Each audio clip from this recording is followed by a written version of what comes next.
sumusunod, Adriano R. Benaventura, Lydia R. Benaventura para sa kanilang mga kaluluwa at Amelito Jr. para po din sa kanilang kaluluwa. Magsitayo po ang lahat.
Today, as we gather in this Holy Eucharist, let us offer our own intentions and the intentions of those people who are asking for our prayers, especially for the souls of Remedios and Lucina, and all the intentions of our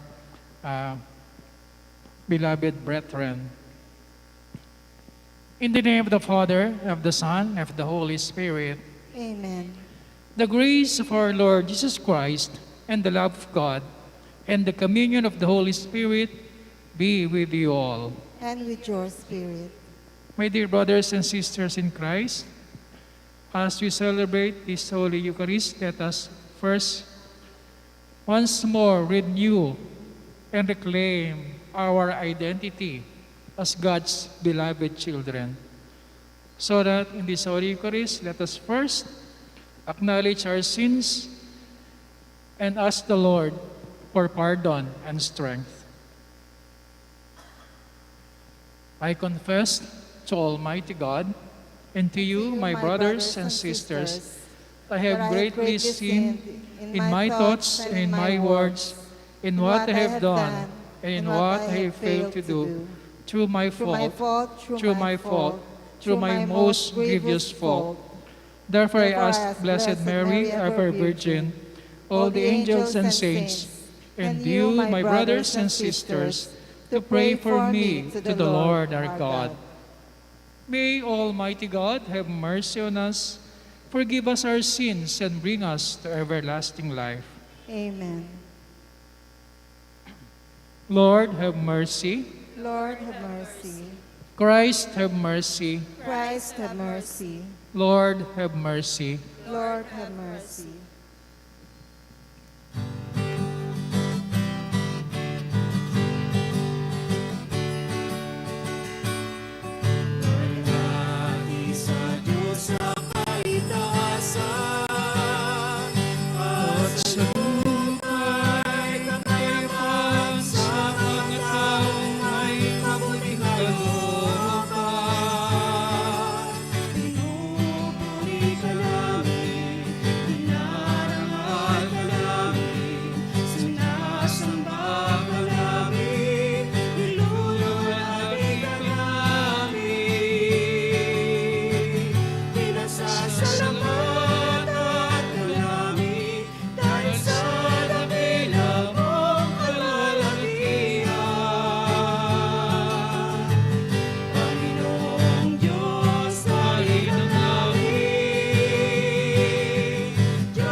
Let us pray.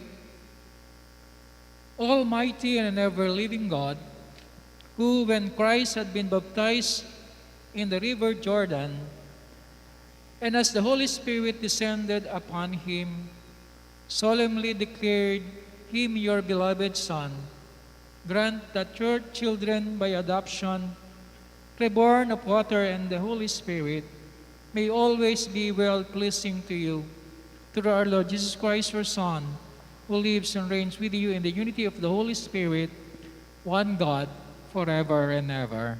Amen.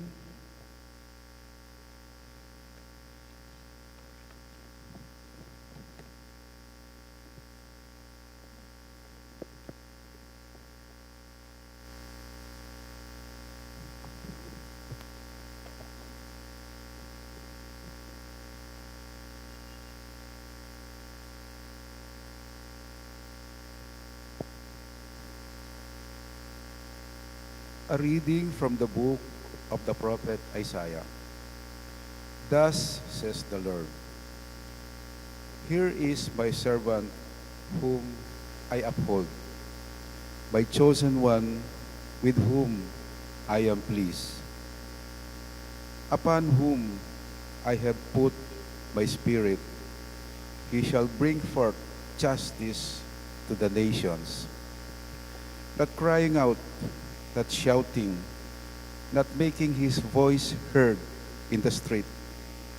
A bruised reed he shall not break, and a smoldering wick he shall not quench, until he establishes justice on the earth. The coastlands will wait for his teaching. I, the Lord, have called you for the victory of justice. I have grasped you by the hand. I formed you and set you as a covenant of the people, a light from the nations to open the eyes of the blind, to bring out prisoners from confinement, and from the dungeon those who live in darkness. The word of the Lord. Thanks be to God. The Lord will bless his people with peace. The Lord will bless his people with peace. Give to the Lord, you sons of God. Give to the Lord glory and praise. Give to the Lord the glory due his name. Adore the Lord in holy attire. The Lord will bless his people with peace. The voice of the Lord is over the waters, the Lord over the vast waters. The voice of the Lord is mighty. The voice of the Lord is majestic. The Lord will bless his people with peace. The God of glory thunders, and his temple all say, glory. The Lord is enthroned above the flood. The Lord is enthroned as King forever. The Lord will bless his people with peace.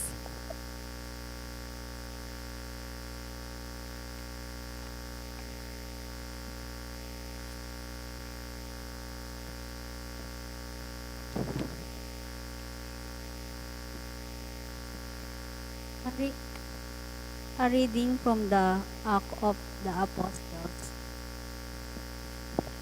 Peter proceeded to speak those gathered in the house of Cornelius, saying, in truth, I see that God show no partiality. Rather, in every nation, whoever fears him and acts uprightly is acceptable to him.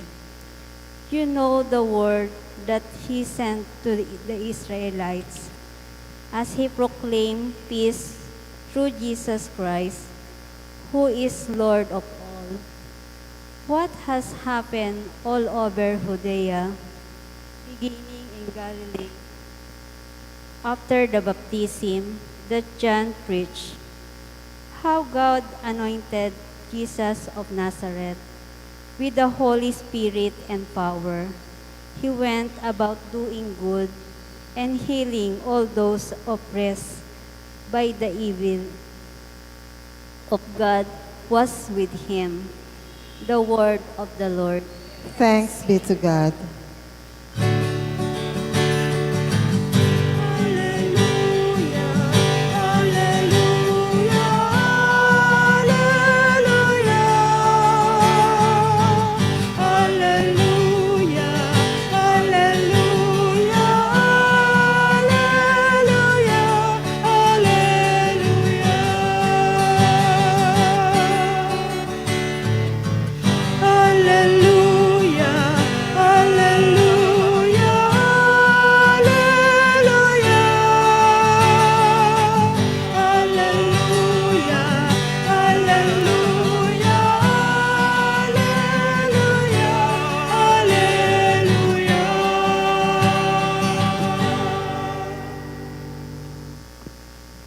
The Lord be with you.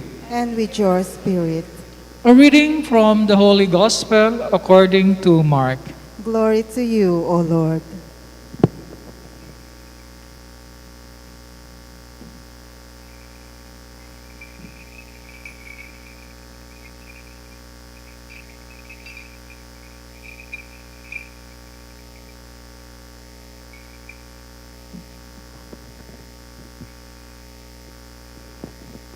This is what he proclaimed. One mightier than I is coming after me. I am not worthy to stoop and loosen the thongs of his sandals. I have baptized you with water. He will baptize you with the Holy Spirit. It happened in those days that Jesus came from Nazareth of Galilee and was baptized in the Jordan by John. On coming up out of the water, he saw the heavens being torn open, and the Spirit like a dove descending upon him. And a voice came from the heavens, "You are my beloved Son, with you I am well pleased." My dear brothers and sisters, the Gospel of the Lord. Praise to you, Lord Jesus Christ. Magandang hapon po sa inyong lahat. Mga kapatid, today as we celebrate the feast of the Lord's Baptism, batay na rin po sa kalendaryo ng ating simbahan. This is the last day that we celebrate Christmas. Kaya may ilang oras pa po kayo para magbigay ng aginaldo sa mga mamamas ko. Ayan. Mga alas 12 ng gabi, tumatanggap pa kami ng aginaldo. Ano? And what? These celebrations we have, this feast of the Lord's Baptism reminds us. Sabi nga po, when Christ was baptized by John in Jordan River, this is the beginning, this is the start of Christ's public ministry. Magsisimula na si Jesus sa kanyang ministeryo, sa kanyang pagganap ng kanyang tungkulin bilang maghahatid at mangangaral sa lahat tungkol sa pagliligtas na gagawin ng Diyos sa pamamagitan niya na isinugo bilang nagkatawang taong anak ng Diyos. Bilang Diyos na totoo na nakapiling at nakakasama natin sa paglalakbay sa buhay na ito. And during this moment when Christ was baptized by John in Jordan River, Jesus is reminded of his true identity.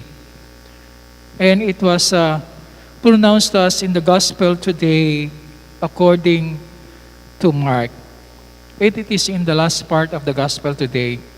And what is that identity of our Lord Jesus Christ that is reminded him? It says in the gospel today, "You are my beloved Son." Si Jesus ang minamahal na anak ng Diyos na naparito sa lupa. And as we celebrate this feast of Christ, our Lord's baptism, it is also tells us and reminds us our own identity. It reminds us our true identity.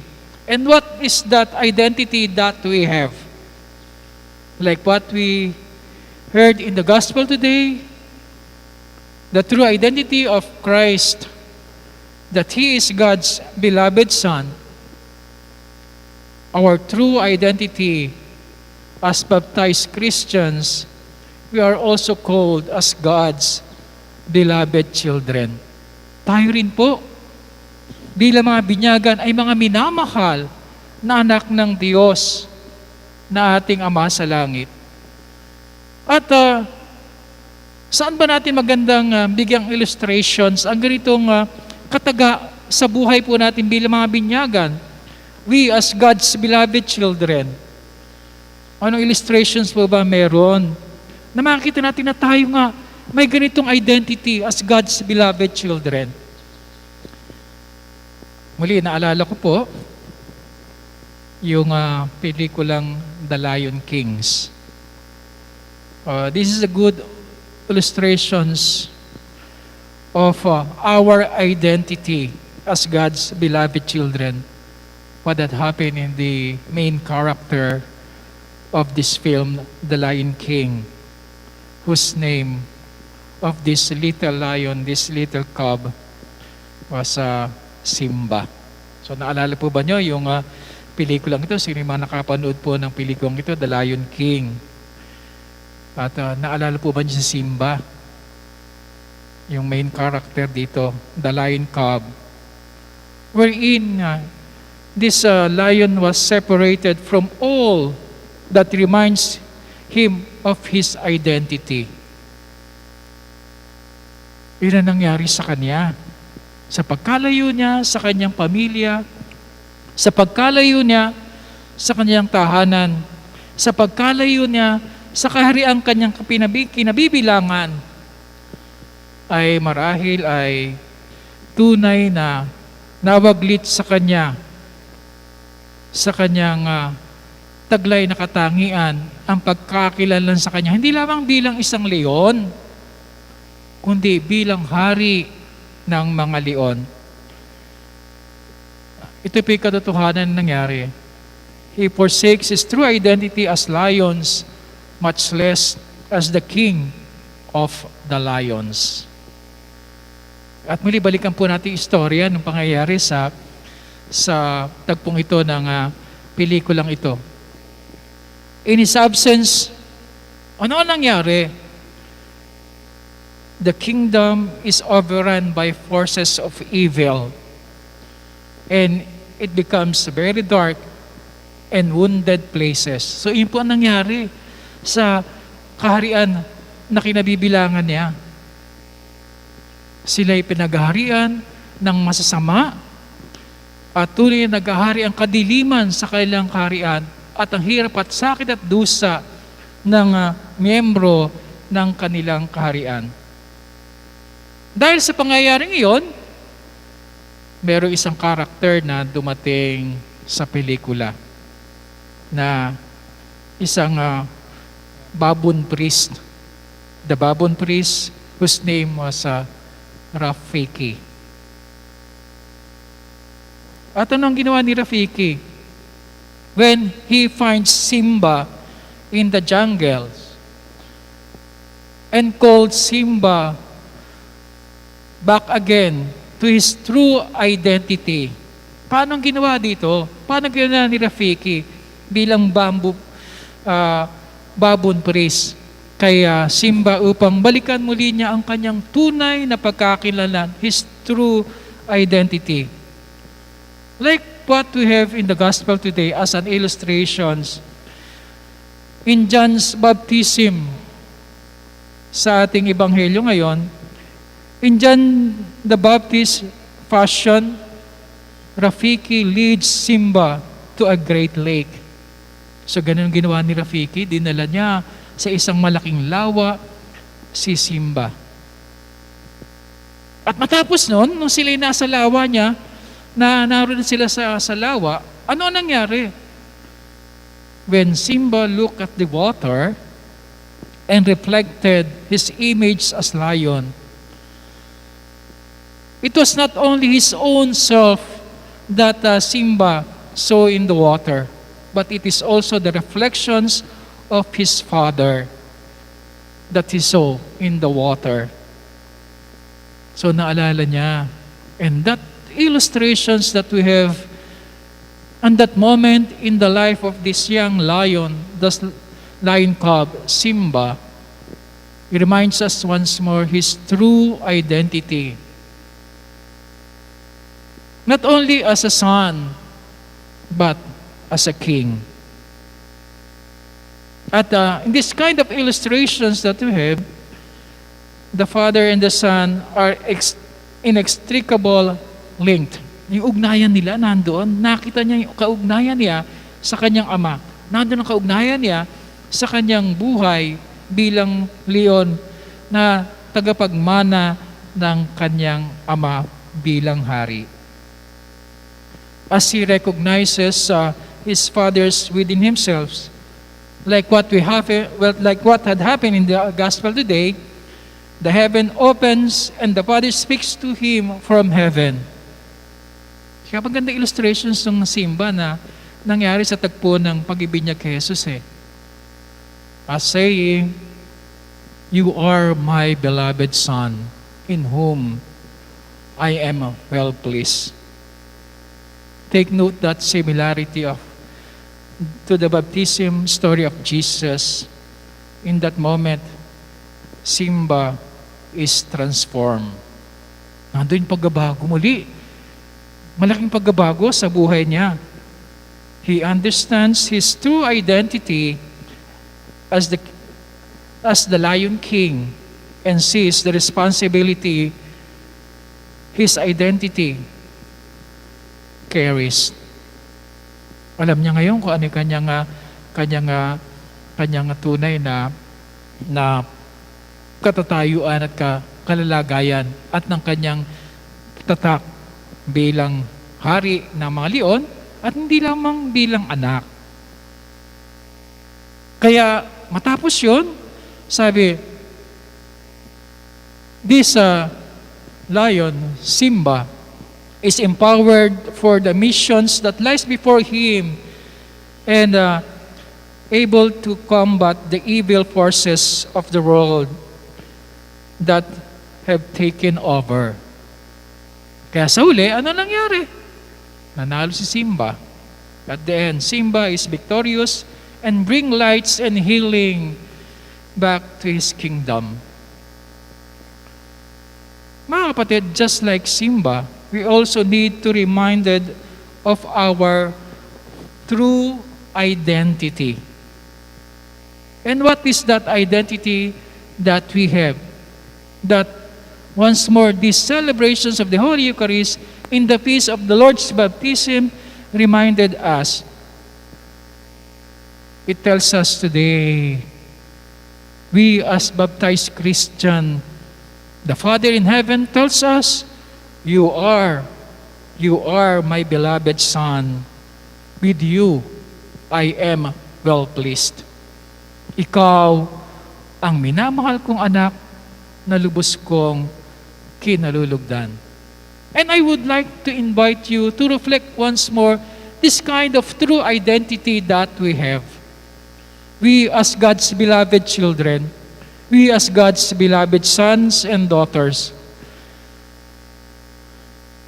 Muli, balikan po natin ang tatak na ating tunay na pagkatao and touch once more our heart of these words that we have today. Not only what we heard, but touch our heart to find once more and to reclaim once more our true identity. You are my beloved Son. Ikaw ang minamahal kong anak na lubos kong kinalulugdan. At muli, patibukin ang ating puso sa mga ganitong katangian natin, sa ganitong pagkatao natin bilang mga anak ng Diyos.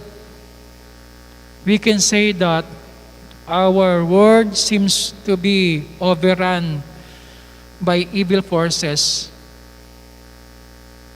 In what way? Because of our failure to live off our true identity.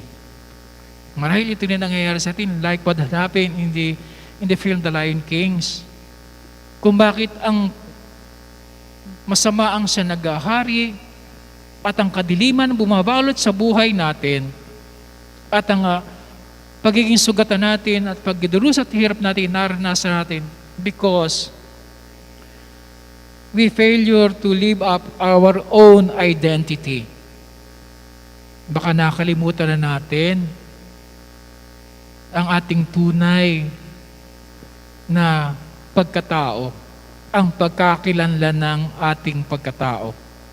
And this is a reminders for all of us, these celebrations of the Lord's baptism, saying to all of us, you are my beloved children. Tayo ang minamahal ng mga anak ng Diyos na lubos niyang kinalulugdan.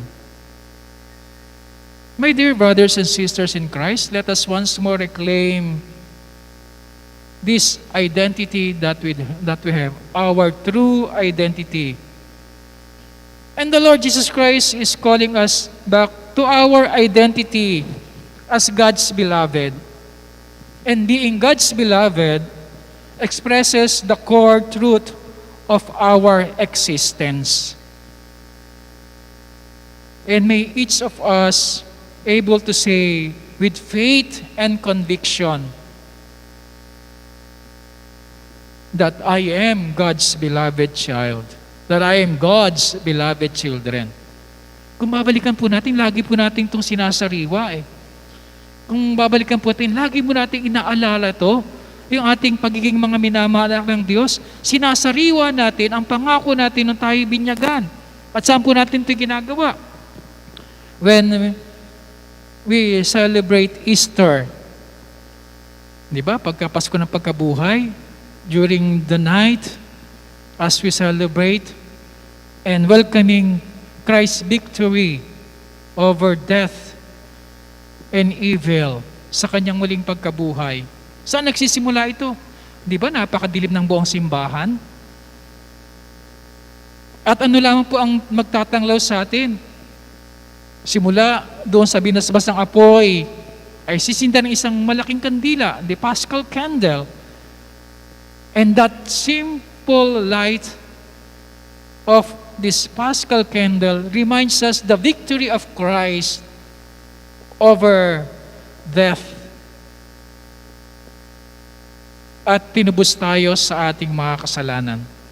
That Christ's life during that celebrations reminds us our true identity once more. We are God's beloved children whom Christ saved from all our sins and bring us back again to our true identity as God's beloved children.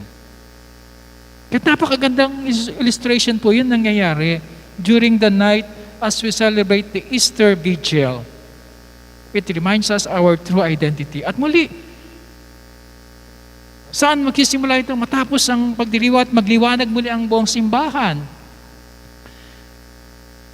At muli ipahayag po natin ating pananampalataya.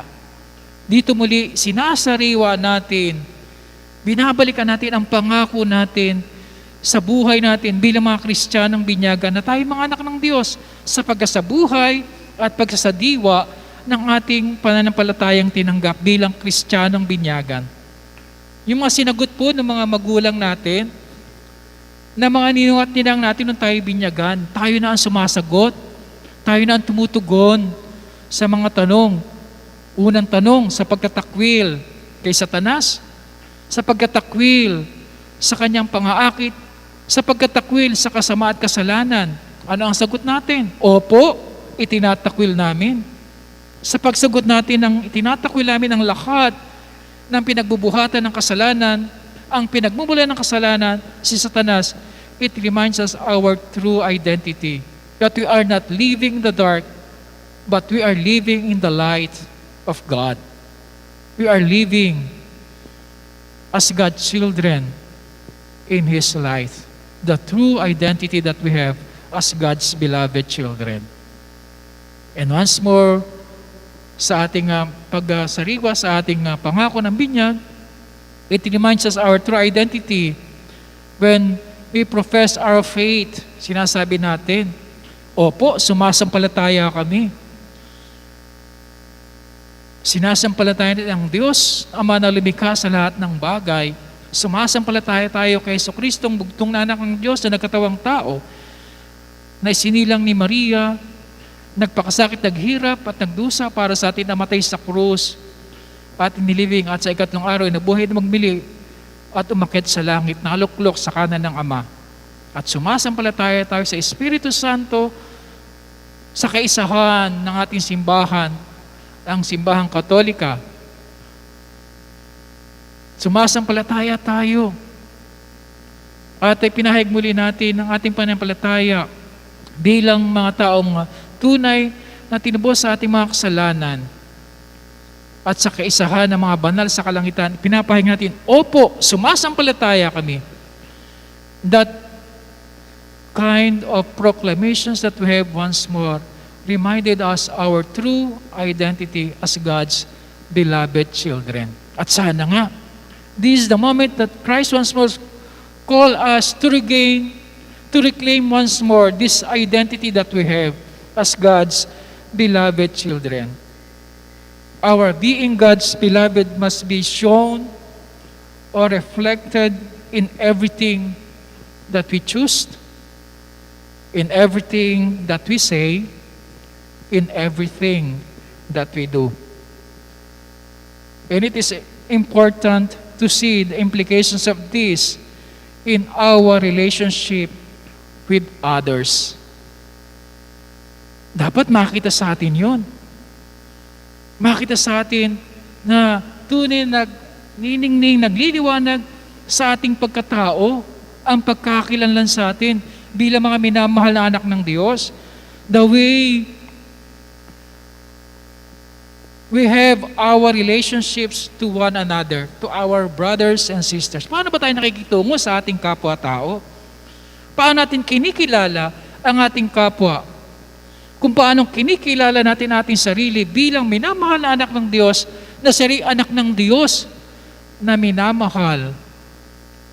Sinasabi nga po, hanggat hindi natin lubos nakikilala ang sarili natin bilang minamahal na anak ng Diyos, hanggat hindi natin ito ganap na naisa sa puso at naisa sa buhay,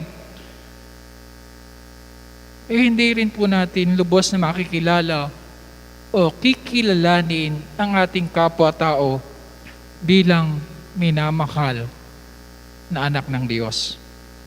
Or, to put it in a positive way, when we fully realize that we are God's beloved, we'd be able to see and treat our brothers and sisters as God's beloved too. My dear brothers and sisters in Christ, once more, we claim our belovedness. Once more, we hold on our true identity. And we also be able to recognize others as God's beloved too. At ito ang nais na muling bigyan natin ng pansin sa pagdiriwang po natin ito ng kapistahang ito ng dakilang pag-ibinyag sa ating Panginoong Hesukristo, that we will truly become brothers and sisters with our own identity as God's beloved son and daughter. And this is the best reminder for all of us, as what Henry Duwens, a spiritual writer that we have in our church, says, and put it in this way: becoming the beloved means letting the truth of our belovedness become enfleshed in everything we think, in everything we say, in everything we do. Once more in this Holy Eucharist, let us profess our faith and reminds us our own identity. We are God's beloved children. Amen.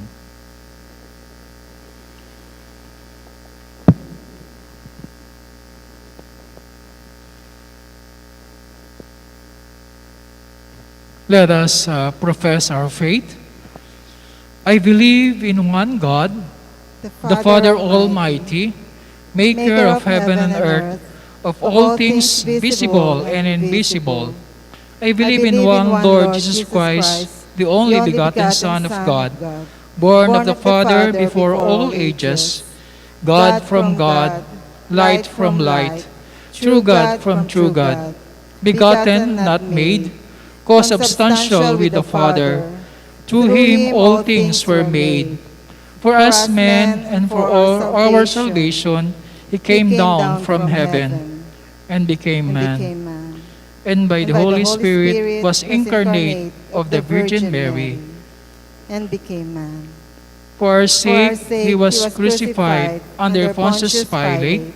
He suffered death and was buried, and rose again on the third day in accordance with the Scriptures. He ascended into heaven and seated at the right hand of the Father. He will come again in glory to judge the living and the dead, and his kingdom will have no end. I believe in the Holy Spirit, the Lord, the giver of life, who proceeds from the Father and the Son, who with the Father and the Son is adored and glorified, who has spoken through the prophets. I believe in one holy, Catholic, and Apostolic Church.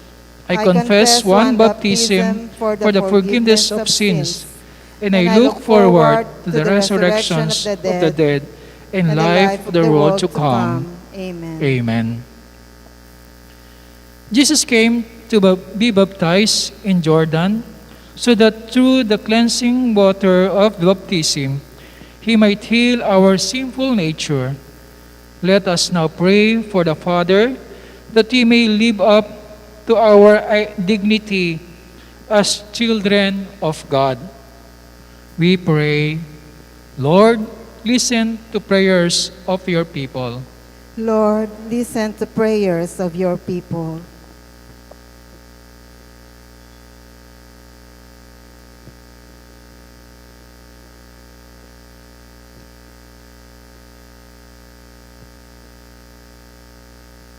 May the people of God have a renewed appreciation of the sacrament of baptism, which constitute the foundation of communion and mission among all Christians. We pray. Lord, listen to the prayers of your people. May each of us be faithful to our baptism calling to be other Christ, who continue his mission by doing and being good to people around us. We pray. Lord, listen to the prayers of your people. May parents and godparents be faithful to their duty to help bring up children in the knowledge of faith and in obedience of God's commandments. We pray. Lord, listen to prayers of your people. May those who consecrate their lives to God abandon everything and consider all else as loss because of the surpassing worth of knowing Christ. We pray. Lord, listen to prayers of your people. May the Lord keep in the safety those who travel today. Give comfort to the sick and the suffering, and welcome to paradise the faithful departed. We pray. Lord, listen to prayers of your people.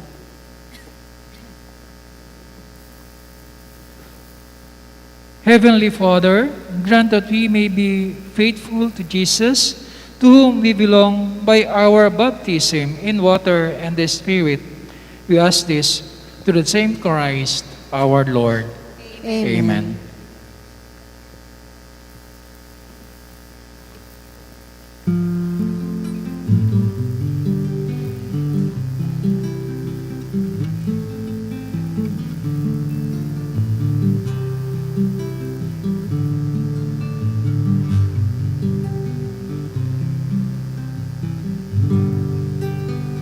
Sweet scattered and sown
Pray, brothers and sisters, that my sacrifice and yours may be acceptable to God, the Almighty Father. May the Lord accept the sacrifice at your hands for the praise and glory of his name, for our good and the good of all his holy church. Accept, O Lord, the offerings we have brought to honor the revealing of your beloved Son, so that the oblations of your faithful may be transformed into the sacrifice of him who willed in his compassion to wash away the sins of the world, who lives and reigns forever and ever. Amen. The Lord be with you. And with your spirit, Lift up your hearts. we lift them up to the Lord. Let us give thanks to the Lord our God. It is right and just. It is truly right and just, our duty and our salvations, always and ever to give you thanks, Lord, Holy Father, Almighty and eternal God. For in the water of the Jordan, you revealed with signs and wonders a new baptism, so that through the voice that came down from heaven, we might come to believe in your word dwelling among us, and by the Spirit's descending in the likeness of a dove, we might know that Christ, your servant, has been anointed with the oil of gladness and sent to bring the good news to the poor. And so, with the power of heavens, and we worship you constantly on earth, and before your majesty, without end, we acclaim.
You are indeed holy, O Lord, the fount of all holiness.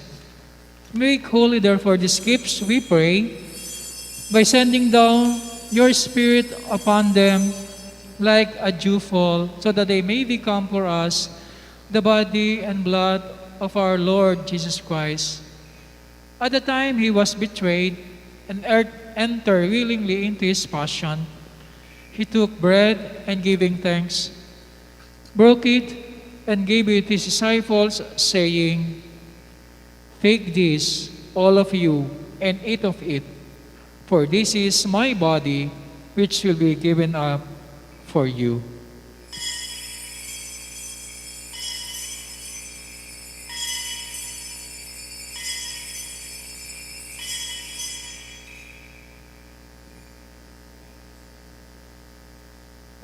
In a similar way, when supper was ended, he took the chalice, and once more giving thanks, he gave it to his disciples, saying, "Take this, all of you, and drink from it. For this is the chalice of my blood, the blood of the new eternal covenant, which will be poured out for you and for many, for the forgiveness of sins. Do this in memory of me."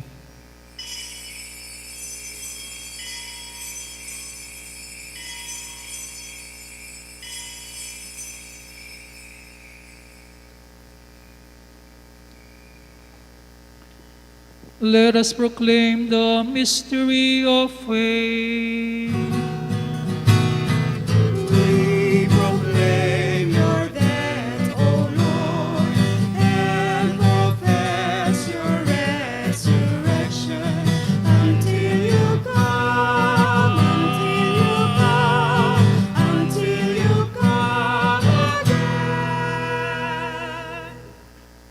Therefore, as we celebrate the memorial of his death and resurrection, we offer you, Lord, the bread of life and the chalice of salvation, giving thanks that you have held us worthy to be in your presence and minister to you. Humbly we pray that partaking of the body and blood of Christ, we may be gathered into one by the Holy Spirit. Remember, Lord, your church spread throughout the world, and bring her the fullness of charity, together with Francis, our Pope, and Florentino, our Archbishop, all the bishops and the clergy. Remember also our brothers and sisters who have fallen asleep in the hope of the resurrection, and all have died in your mercy. Welcome them into the light of your face. Have mercy on us all, we pray, that with the Blessed Virgin, the Mother of God, with the blessed apostles and all the saints who have pleased you throughout the ages, we may merit to be co-heirs of eternal life, and may praise and glorify you through your Son, Jesus Christ.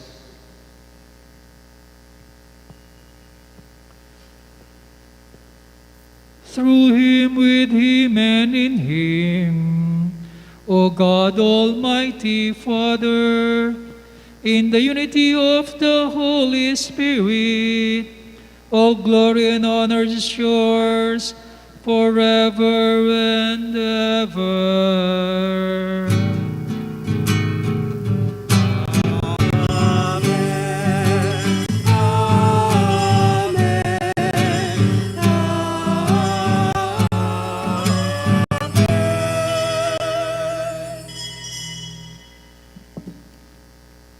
Gathered together as God's children in this banquet of Christ, let us pray to our Heavenly Father as we sing the prayers that our Lord Jesus Christ taught us.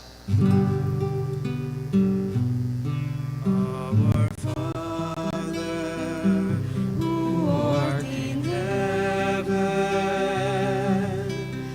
hallowed be thy name.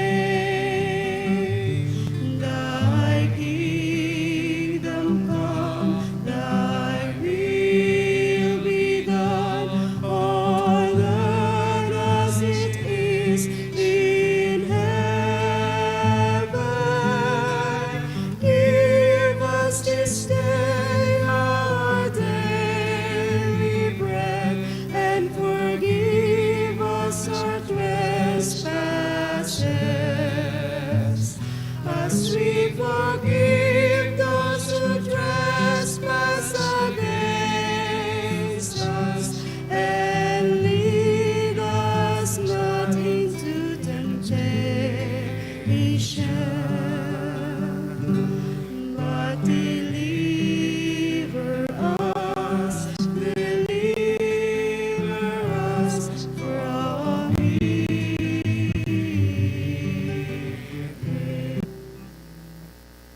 Deliver us, Lord, from every evil.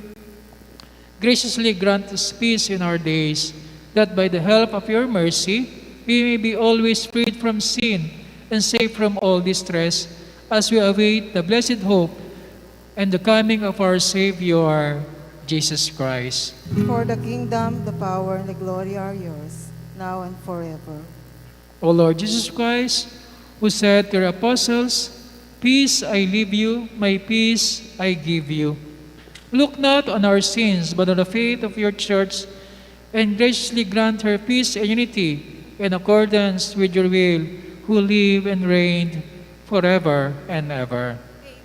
Amen. The peace of the Lord be with you always. And with your spirit. The sign of peace. Peace be with you. Peace.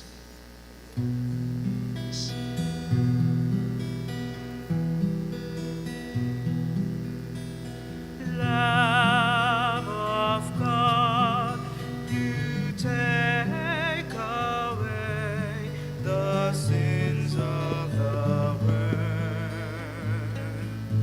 Have mercy on us.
My dear brethren, here is our Lord Jesus Christ in form of bread and wine, the beloved Son of God the Father, in whom he was well pleased.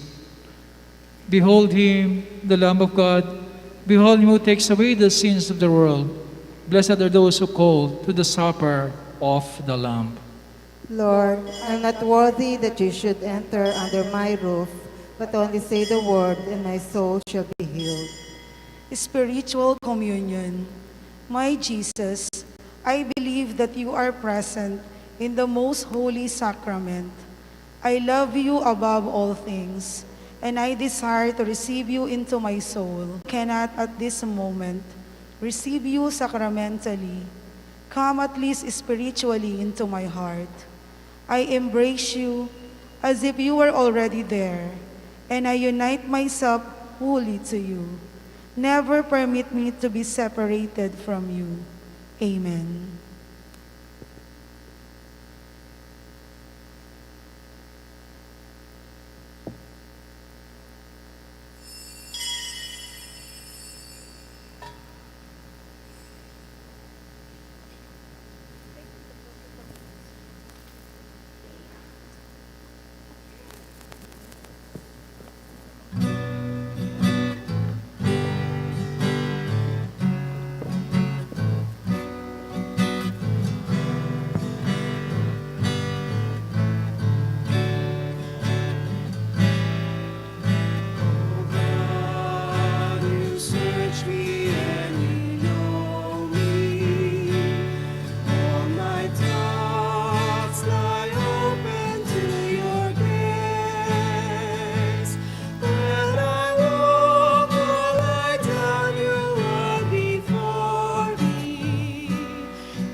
Oratia Imperata against COVID-19.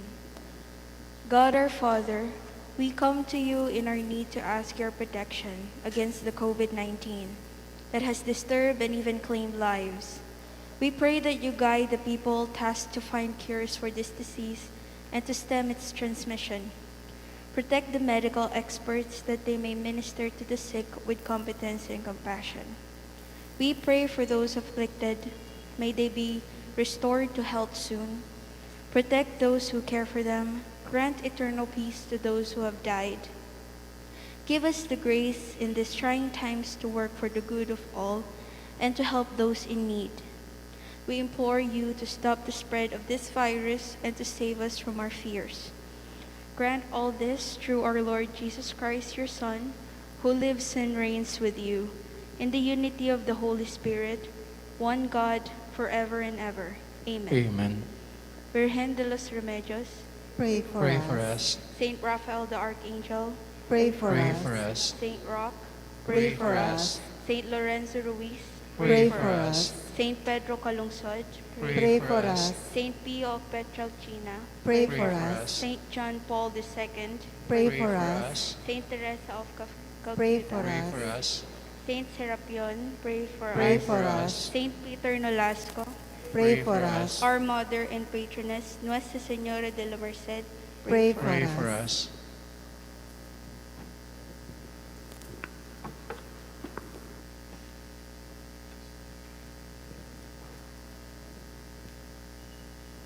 Let us pray. Nourished with these sacred gifts, we humbly entreat your mercy, O Lord, that faithfully listening to your only begotten Son, we may be your children in name and in truth, through Christ our Lord. Amen. The Lord be with you. And with your spirit. May Almighty God bless you, the Father, the Son, and the Holy Spirit. Amen. Before we end this Holy Eucharist, let us give honor to our Blessed Mother and our Patroness. Salve Regina, Mater Misericordiae, Vita dulcedo, et spes nostra salve, a te clamamus, exulies filii Eve, a te suspiramus, gementes et plentes, in hac lacrimarum vale. Ea erga, advocata nostra, Ius tuos, misericordes oculos, ad nos converte, et Iesum benedictum fructum ventris tui, nobis post hoc exilium ostende, o clemens, o pia, o dulcis Virgo Maria. Our Mass is ended. Go in peace to love and serve the Lord. Thanks be to God. Muli nating purihin at pasalamatan ating Panginoon sa ating pasalubungan ng palakpakan. Purihin ang Panginoon. purihin ang poon, maging kanyang ngalan, magsiawit magpakailan.